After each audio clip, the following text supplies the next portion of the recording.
साथियों, विकसित भारत के सफर में तमिलनाडु का बहुत बड़ा रोल है।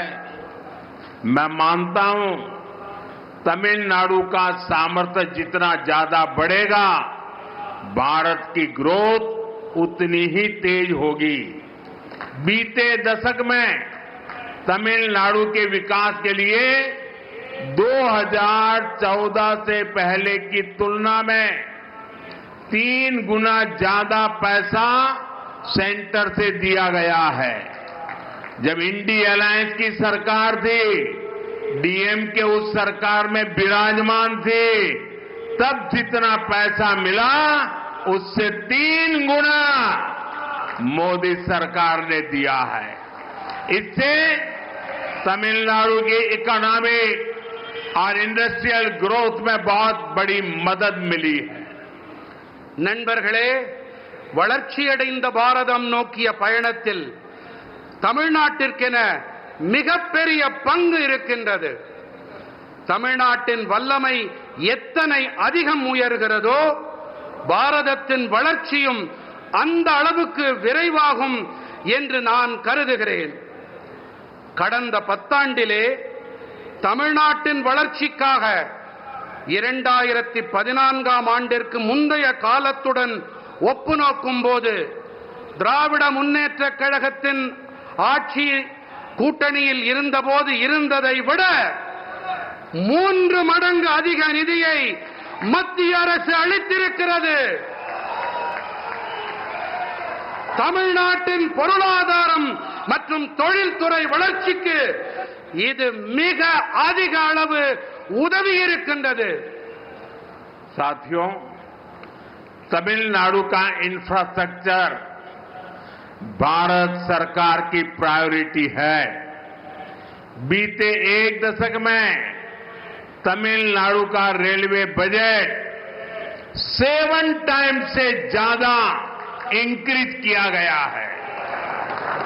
நண்பர்களே, தமிழ்நாட்டின் கட்டமைப்பு தான் பாரத அரசின் முதன்மை. கடந்த 10 ஆண்டிலே தமிழ்நாட்டின் ரயில் துறை பட்ஜெட்டிலே 7 மடங்கிற்கும் அதிகமான அதிகரிப்பு செய்யப்பட்டிருக்கின்றது. इसके बावजूद भी कुछ लोगों को बिना कारण रोते रहने की आदत है, वो रोते रहते हैं। இவற்றையெல்லாம் செய்த பிறகும் கூட சிலர் அழுது கொண்டே இருக்கிறார்கள்.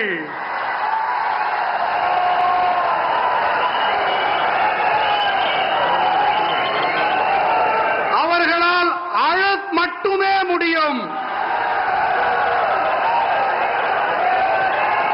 அவர்கள் அழுதுவிட்டு போகட்டும்.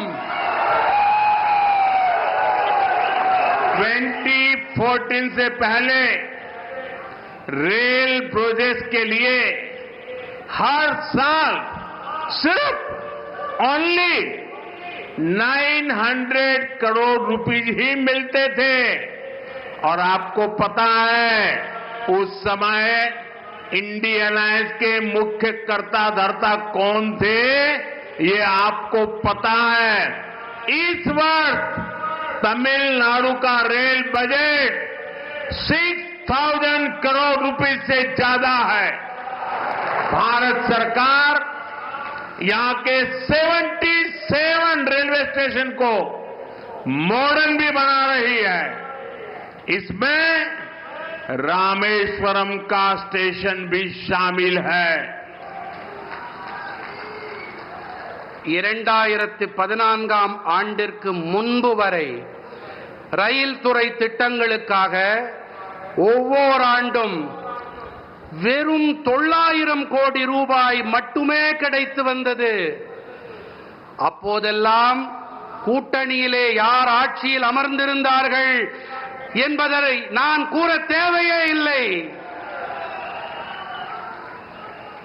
இந்த ஆண்டு தமிழ்நாட்டின் ரயில் பட்ஜெட் 6000 கோடி ரூபாய்க்கும் அதிகம். பாரத அரசு தமிழ்நாட்டில் இருக்கும் 77 ரயில் நிலையங்களையும் நவீனப்படுத்தும் பணிகளில் ஈடுபட்டு வருகின்றது. இதிலே ராமேஸ்வரம் ரயில் நிலையமும் இடம் பெற்றிருக்கின்றது. செய்திகளை உடனுக்குடன் தெரிந்து கொள்ள உடனே சப்ஸ்கிரைப் பண்ணுங்க.